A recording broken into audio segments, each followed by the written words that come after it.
ನಾವು ದೊಡ್ಡ ಕನಸುಗಳ ಹಿಂದೆ ಓಡ್ತೀವಿ, ಆದರೆ ಜೀವನದ ನಿಜವಾದ ಸಂತೋಷ ಕೆಲವೊಂದು ಸಲ ಒಂದು ಪ್ಲೇಟ್ ಬಿಸಿ ಇಡ್ಲಿ, ಒಂದು ಕಪ್ ಕಾಫಿ ಮತ್ತು ನಮಗೆ ಇಷ್ಟವಾದಂತಹ ಪ್ರೀತಿಯ ಜನರಲ್ಲೇ ಇರುತ್ತೆ.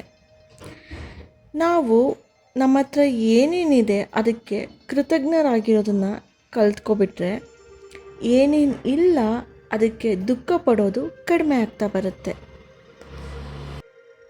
ಯಶಸ್ಸು ಅಂತ ಅಂದರೆ ಹೆಚ್ಚು ಹೆಚ್ಚು ಸಂಪಾದಿಸೋದು ಅಂತಲೇ ಏನಲ್ಲ ಅಲ್ವಾ.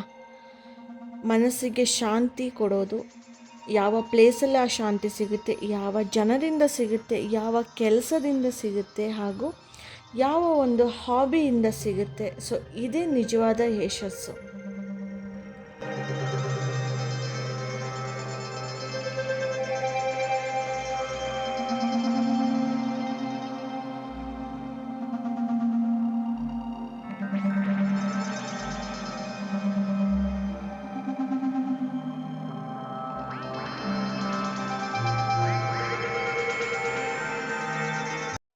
ಬೆಟ್ಟ ಹತ್ತೋದು ಸುಲಭ ಏನಲ್ಲ. ಪ್ರತಿ ಹೆಜ್ಜೆಯಲ್ಲೂ ಕೂಡ ಆಯಾಸ ಆಗ್ತಿರುತ್ತೆ, ಉಸಿರು ಹೆಚ್ಚಾಗ್ತಾ ಇರುತ್ತೆ, ತುಂಬ ಬೆವರ್ತಾ ಇರ್ತೀವಿ, ತುಂಬ ಸುಸ್ತಾಗ್ತಾ ಇರುತ್ತೆ. ಆದರೆ ಬೆಟ್ಟ ಹತ್ತಿ ಮೇಲಕ್ಕೆ ತಲುಪಿದ ನಂತರ ಕೆಳಗಿನ ದೃಶ್ಯನ ನೋಡೋದಕ್ಕೆ ಎಷ್ಟು ಸುಂದರವಾಗಿ ಕಾಣುತ್ತೆ ಅಲ್ವಾ. ಸೊ ನಾವು ಹತ್ತಿ ಹೋದಂತಹ ಆಯಾಸ ಎಲ್ಲವೂ ಕೂಡ ನಮಗೆ ಮರ್ತೋಗ್ಬಿಡುತ್ತೆ. ಆ್ಯಂಡ್ ಮೇಲಕ್ಕೆ ಬಂದಿದ್ದು ಕೂಡ ಸಾರ್ಥಕ ಆಯಿತು, ಅಷ್ಟೊಂದು ಕಷ್ಟಪಟ್ಟು ಮೇಲಕ್ಕೆ ಹತ್ತಿದ್ದು ವೇಸ್ಟ್ ಏನು ಆಗಲಿಲ್ಲ ಅನ್ನೋ ಭಾವನೆ ಬರುತ್ತೆ. ಸೊ ನಮ್ಮ ಜೀವನ ಕೂಡ ಹೀಗೇ. ಕೆಲವೊಂದು ಸಲ ದೇವರು ನಮ್ಮನ್ನು ಕಠಿಣ ದಾರಿಯಲ್ಲಿ ನಡೆಸ್ತಾನೆ, ಯಾಕಂದರೆ ಅವನು ನಮಗೆ ಸುಂದರವಾದ ದೃಶ್ಯನ ತೋರಿಸೋದಕ್ಕೆ ಬಯಸ್ತಾ ಇರ್ತಾನೆ. ಇವತ್ತು ನೀವು ಎದುರಿಸ್ತಿರುವ ಸಮಸ್ಯೆಗಳು ಒಂದು ದಿನ ನಿಮ್ಮ ಶಕ್ತಿಯಾಗಬಹುದು. ಇವತ್ತು ನೀವು ಸುರಿಸ್ತಿರುವ ಆ ಬೆವರು ನಾಳೆ ನಿಮ್ಮ ಯಶಸ್ಸಿನ ಕತೆ ಕೂಡ ಆಗಬಹುದು. ಅದಕ್ಕೋಸ್ಕರ ನಿಮ್ಮ ಜೀವನದಲ್ಲೂ ಕೂಡ ಕಷ್ಟ ಬಂದಿದ್ರೆ ಎಲ್ಲೂ ನಿಲ್ಲಬೇಡಿ. ಓಕೆ, ಬೆಟ್ಟದ ಮಧ್ಯದಲ್ಲಿ ನಿಂತರೆ ಬೆಟ್ಟದ ಮೇಲೆ ಹೋಗಿ ನೋಡಿದಾಗ ಸಿಗುವಂತಹ ದೃಶ್ಯ ಸಿಗುತ್ತಾ? ಇಲ್ಲ ಅಲ್ವಾ. ಅದೇ ರೀತಿ ಜೀವನದಲ್ಲೂ ಕಷ್ಟ ಬಂದಾಗ ಮಧ್ಯದಲ್ಲಿ ನಿಲ್ಲದೆ ನಿಮ್ಮ ಜೀವನದಲ್ಲಿ ಮುಂದೆ ಸಾಗ್ತಾ ಇರಿ. ಸಮಸ್ಯೆಗಳು ತಾನಾಗಿಯೇ ಮರೆತು ಹೋಗುತ್ತೆ, ಹಾಗೂ ನಿಮ್ಮ ಜೀವನದ ಸುಂದರವಾದಂತಹ ದೃಶ್ಯ ಕೂಡ ನಿಮಗೆ ಕಾಣ್ತಾ ಹೋಗುತ್ತೆ.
ಜೀವನದಲ್ಲಿ ನಾವು ಎಲ್ಲರೂ ಏನನ್ನಾದರೂ ಹುಡುಕ್ತಾನೇ ಇರ್ತೀವಿ. ಯಾರೋ ಯಶಸ್ಸನ್ನು ಹುಡುಕ್ತಾರೆ, ಇನ್ಯಾರೋ ಸಂತೋಷನ ಹುಡುಕ್ತಾರೆ, ಇನ್ನೂ ಕೆಲವೊಬ್ಬರು ಅವರನ್ನು ಅವರೇ ಹುಡುಕ್ತಾ ಇರ್ತಾರೆ. ಸೊ ಇವತ್ತು ನಾನು ನಿಮ್ಮನ್ನು ನನ್ನ ವಿಡಿಯೋ ಮುಖಾಂತರ ಹೊಸ ಸ್ಥಳಗಳಿಗೆ ಕರ್ಕೊಂಡು ಹೋಗ್ತಿಲ್ಲ, ಹೊಸ ವಿಚಾರಗಳ ಕಡೆಗೆ ಕರ್ಕೊಂಡು ಹೋಗ್ತಿದ್ದೀನಿ. ಯಾಕಂದರೆ ಜೀವನದ ದೊಡ್ಡ ಪ್ರವಾಸ ದೂರದ ಊರಿಗಲ್ಲ, ನಮ್ಮೊಳಗಿನ ವ್ಯಕ್ತಿಯನ್ನು ಹಾಗೂ ವ್ಯಕ್ತಿತ್ವನ ಕಂಡುಕೊಳ್ಳುವ ಪ್ರಯಾಣ ಆಗಿರುತ್ತೆ.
ಒಂದು ಉತ್ತಮವಾಗಿರುವಂತಹ ಮೈಸೂರು ಪಾಕ್ ತಯಾರಿಸೋದಕ್ಕೆ ಎಷ್ಟು ಸಮಯ ಬೇಕು? ತುಪ್ಪ, ಹಿಟ್ಟು, ಸಕ್ಕರೆ, ಸೊ ಇದನ್ನೆಲ್ಲ ಸರಿಯಾದ ಪ್ರಮಾಣದಲ್ಲಿ ಸೇರಿಸಿದಾಗ ಮಾತ್ರ ಆ ಒಂದು ರುಚಿ ಸಿಗುತ್ತೆ ಅಲ್ವಾ? ನಮ್ಮ ಜೀವನ ಕೂಡ ಹಾಗೇನೆ. ವಿಫಲತೆ, ಕಷ್ಟ, ನಿರಾಶೆ, ಆಸೆ ಇವೆಲ್ಲವೂ ಸೇರಿ ವ್ಯಕ್ತಿತ್ವನ ನಿರ್ಮಿಸುತ್ತೆ. ಬಹಳ ಜನ ಯಶಸ್ಸಿನ ಸಿಹಿಯನ್ನು ಬಯಸ್ತಾರೆ, ಆದರೆ ಅದರ ಹಿಂದಿರುವಂತಹ ಬಿಸಿಯನ್ನು ಸಹಿಸೋದಕ್ಕೆ ಇಷ್ಟಪಡೋದಿಲ್ಲ ಅಲ್ವಾ? ಸೊ ಗಮನದಲ್ಲಿಟ್ಕೊಳ್ಳಿ, ಚಿನ್ನ ಬೆಂಕಿಯಲ್ಲಿ ಹೊಳೆಯುತ್ತೆ, ಮನುಷ್ಯ ಸಮಸ್ಯೆಗಳಲ್ಲಿ ಬೆಳಿತಾನೆ. ನಿಮ್ಮ ಕಷ್ಟಗಳ ಬಗ್ಗೆ ದೂರು ಹೇಳೋದನ್ನು ಬಿಟ್ಟು ಅವು ನಿಮ್ಮನ್ನು ರೂಪಿಸ್ತಿದ್ದಾವೆ ಅನ್ನೋದನ್ನು ನಂಬಿ.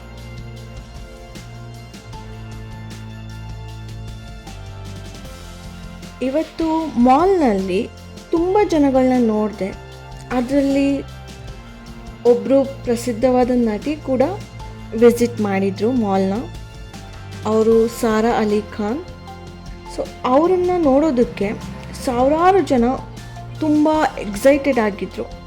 ಸೊ ಆ ಕ್ಷಣದಲ್ಲಿ ನನಗೊಂದು ಥಾಟ್ ಬಂದಿದೆ, ಏನಂದರೆ ಜನರು ಯಶಸ್ವಿ ಆದವರನ್ನು ನೋಡ್ತಾರೆ, ಆದರೆ ಅವರು ಯಶಸ್ವಿ ಆಗಲು ಅನುಭವಿಸಿದ ಕಷ್ಟಗಳನ್ನ ಯಾರು ನೋಡೋದಿಲ್ಲ ಅಲ್ವಾ?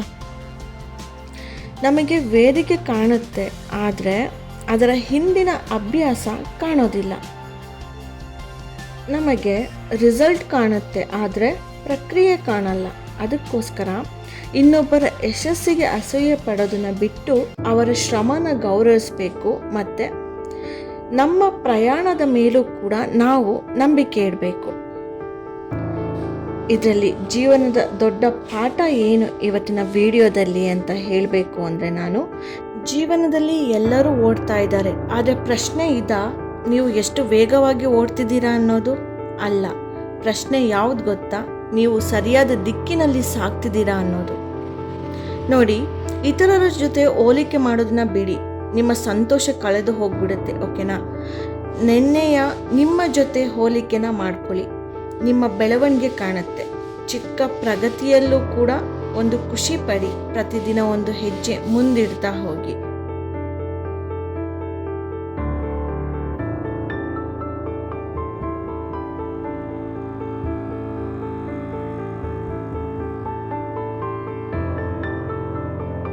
ಈ ಜಗತ್ತಿಗೆ ನಿಮ್ಮಂಥ ವ್ಯಕ್ತಿ ಇನ್ನೊಬ್ರಿಲ್ಲ. ಅದಕ್ಕೋಸ್ಕರ ನಿಮ್ಮ ಕನಸುಗಳನ್ನ ಚಿಕ್ಕದಾಗಿ ಮಾಡ್ಕೋಬೇಡಿ. ನಿಮ್ಮ ಪರಿಸ್ಥಿತಿ ನಿಮ್ಮ ಭವಿಷ್ಯನ ನಿರ್ಧರಿಸೋದಿಲ್ಲ, ನಿಮ್ಮ ನಿರ್ಧಾರಗಳು ನಿಮ್ಮ ಭವಿಷ್ಯನ ನಿರ್ಧರಿಸುತ್ತೆ.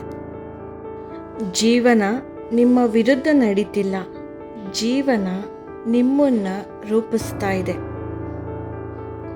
ಏಳು ಬೀಳು ಸೋಲುಗಳು ಲೈಫಲ್ಲಿ ಇದ್ದಿದ್ದೇ, ಮುಂದೆ ಸಾಗೋದೊಂದೇ ನಮ್ಮ ಕೆಲಸ ಆಗಿರಬೇಕು. ಒಂದನ್ನ ನೆನಪಿಡಿ, ನಿಮ್ಮ ಕನಸುಗಳನ್ನ ಯಾವತ್ತಿಗೂ ಬಿಟ್ಕೊಡ್ಬೇಡಿ. ಯಾಕೆ ಹೇಳಿ? ನಿಮ್ಮ ಸಮಯ ಕೂಡ ಬಂದೇ ಬರುತ್ತೆ.